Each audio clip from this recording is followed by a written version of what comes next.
தேடியாச்சு. இந்த மனோகர் கண்ணுல படவே இல்லையே.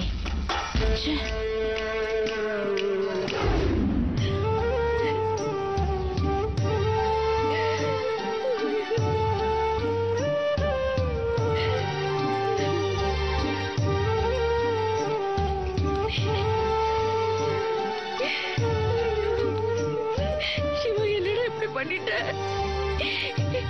இந்த உலகத்தை உனக்கு காட்டினால இந்த உலகத்தை உன்னால பார்க்க முடியாம பண்ணிட்டேன்னு. இல்ல கற்பகம், இவனோட இந்த நிலைமைக்கு காரணமே முழுக்க முழுக்க நான் தான் மாமா. ஆனா ஒண்ணு, என் பிள்ளைக்கு பார்வையை கண்டிப்பா வர வச்சே தீருவேன்.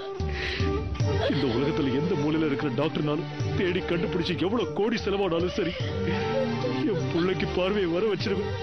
இது சத்தியம், என் மேல சத்தியம். நீங்க பேசி டிஸ்டர்ப் பண்ணாதீங்க. இப்ப குழந்தைக்கு கம்ப்ளீட்டா ரெஸ்ட் தேவை. ஓகே, சரி.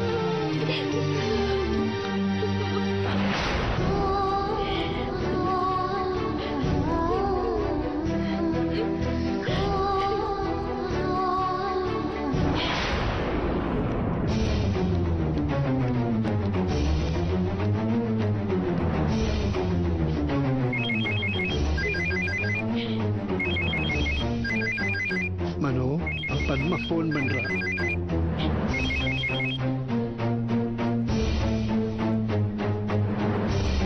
நீங்களே பேசி சமாளிங்க மாமா.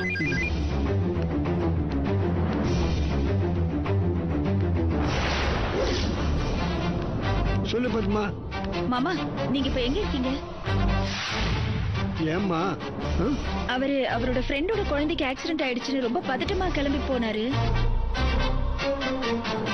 அதுக்கப்புறம் குழந்தை எப்படி இருக்கு, எந்த ஹாஸ்பிட்டல்ல அட்மிட் பண்ணிருக்காங்கன்னு கேட்கலான்னு நான் போன் பண்ணேன்.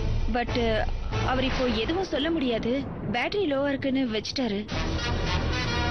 அதுக்கப்புறம் ட்ரை பண்ணா மொபைல் ஸ்விட்ச் ஆஃப்ல இருக்கு. நான் அவர்கிட்ட பேசணும் மாமா. நீங்க அவர் கூட இருக்கீங்களா? பத்மா, மனோ எங்கிட்டயும் அந்த குழந்தை ஆக்சிடென்ட் போய் சொன்னாம்மா. அப்படியா? எந்த ஹாஸ்பிட்டல் மாமா? ஏதோ ராயல் ஹாஸ்பிட்டல்னு சொன்னாம்மா. எங்க இருக்கு? பூந்தமல்லி பக்கத்துல இருக்குமா.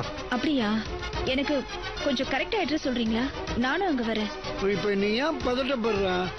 நீ எங்கேயும் போக வேணாம், அவன் தன்னால வருவான். அங்க சிச்சுவேஷன் சரியான உடனே கண்டிப்பா உனக்கு போன் பண்ணுவான்னு எனக்கு தெரியும். நீ பொறுமையா அமைதியா இருமா. சரி மாமா, நீங்க போனீங்கன்னா அவரை உடனே என்கிட்ட பேச சொல்லுங்க. நான் போறேம்மா. போன உடனே கண்டிப்பா அவனை உனக்கு போன் பண்ண சொல்றேம்மா. சரி.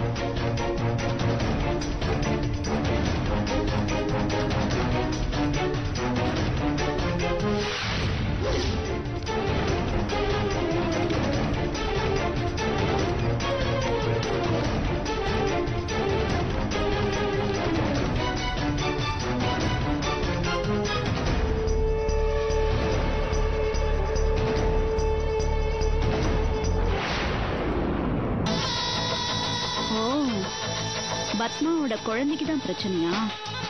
எப்படிதான் இவங்க அஞ்சலியை தேடி தேடி வந்து மாட்டிக்கிறாங்களோ தெரியலையே. சரி, எப்படியோ இது அஞ்சலி காதுல கொண்டு போய் போடுவோம். டோமெக்ஸ் டிஸ்இன்ஃபெக்டன்ட் வழங்கும் அத்திப்பூக்கள்.